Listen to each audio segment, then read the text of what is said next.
Walid, a gente sabe da divisão histórica entre as forças palestinas.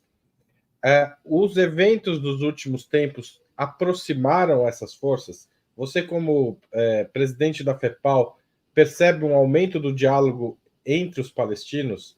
De certa forma, isso muda o jogo político da causa palestina no mundo? Essa é uma pergunta que talvez seja a pergunta do milhão de dólares, mas ao mesmo tempo é uma pergunta de princípios. Nós temos defendido sistematicamente que o tecido social, político e da resistência palestina precisam encontrar uma fórmula que acabe com a divisão territorial, política, social que existe na Palestina. Então, é preciso haver um processo sério e sincero de reconciliação. As partes não precisam deixar de pensar tal qual pensam. Não se trata de uma unanimidade, mas é preciso encontrar um termo que repacifique os palestinos como povo, como resistência, como tecido social e político. Haja uma reconciliação política de todas as forças. Haja um governo de unidade e haja uma reunificação do povo palestino enquanto demografia e enquanto geografia. As forças políticas palestinas não têm o direito de fazer o jogo que Israel quer. Manter o tecido social e político e demográfico e geográfico palestino divididos em duas entidades, isto se prolongar no curso do tempo, pode criar uma distinção desses grupos tal e qual quer Israel, que amanhã ou depois dificulte, torne dois grupos humanos diferentes. E nós não podemos admitir isso. O genocídio em curso. Isso é parte do genocídio, inclusive, né? Claro. O genocídio em curso em Gaza, ele não é necessariamente diferente nos objetivos do que está em curso na Cisjordânia.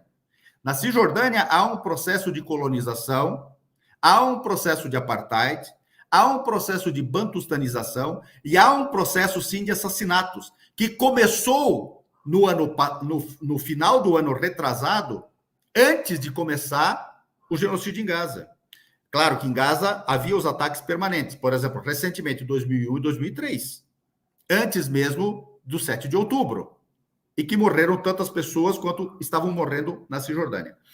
O processo, ele pode ser executado com fórmulas diferentes, mas o objetivo é a eliminação dos palestinos da Palestina. Este é o objetivo sionista, desde que Theodor Herzl torna público o seu livro, quando circula o livro chamado O Estado Judeu. Lembre-se, ele já preconiza ali um estado de supremacismo racial exclusivamente judaico, a ser promovido pela demografia euro-judaica em algum canto do mundo. Em 1897, que eles escolhem, por maioria, e não por unanimidade, a Palestina.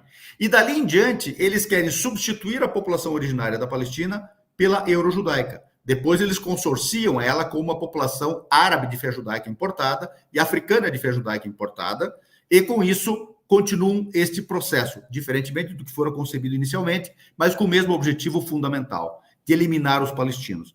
E é isso que está em curso. Esse é o primeiro genocídio televisionado. Imagine, você conceberia que a humanidade pudesse conviver com as câmaras de gás televisionadas, com os campos de extermínio nazistas televisionados? Pois nós estamos diante disso. Em sendo o primeiro genocídio televisionado da história, muda totalmente, porque o cidadão comum passa a ter contato com o genocídio ao vivo e ele precisa decidir o que ele vai fazer diante disso. Ele precisa ter posição diante disso. O genocídio televisionado criou duas coisas importantes também, além dessa constatação empírica que eu acabei de fazer. Ele afeta psicologicamente a humanidade toda e ele afeta as subjetividades. Que mundo vai nascer resultante deste genocídio em curso? Isso está para acontecer. E mais do que isso. E os que defendem o genocídio? Quem são esses seres humanos que defendem um genocídio que está acontecendo ao vivo? Quem são os CNPJs de Cristo? O que é o Malafaia que defende este genocídio? O que é o Edir Macedo que defende esse genocídio? O que é o Eduardo Bolsonaro que defende esse genocídio? O que é o MBL, em sua maioria, que defende esse genocídio? Todos os que defendem esse genocídio são aqueles que defendem uma sociedade totalitária. São aqueles que defendem a supremação da democracia, das liberdades individuais. São aqueles que defendem o racismo e a supressão das legislações antirracistas. São aqueles que defendem a miserabilização da esmagadora maioria das populações e que defendem o máximo de elementos privatizantes e o mínimo de Estado, o mínimo de legislação protetiva. Este é o Estado totalitário. Os filmes distópicos e os livros distópicos descrevem isso. Máximo de totalitarismo, máximo de perseguição, mínimo de Estado, máximo de tecnologia. Não há mundo futuro distópico sem o máximo de tecnologia. E aí entra os Estados Unidos, uma metrópole com o máximo de tecnologia e o máximo de terror. E mais do que isso, e finalizo. Os filmes distópicos, especialmente quando você assiste aqueles que dizem Guerra das Estrelas, etc., mas outros também, existem figuras que lideram esses processos que são místicas e que vestem túnicas. Não é isso, Haroldo? Perfeito. Esses são os servidores de Cristo.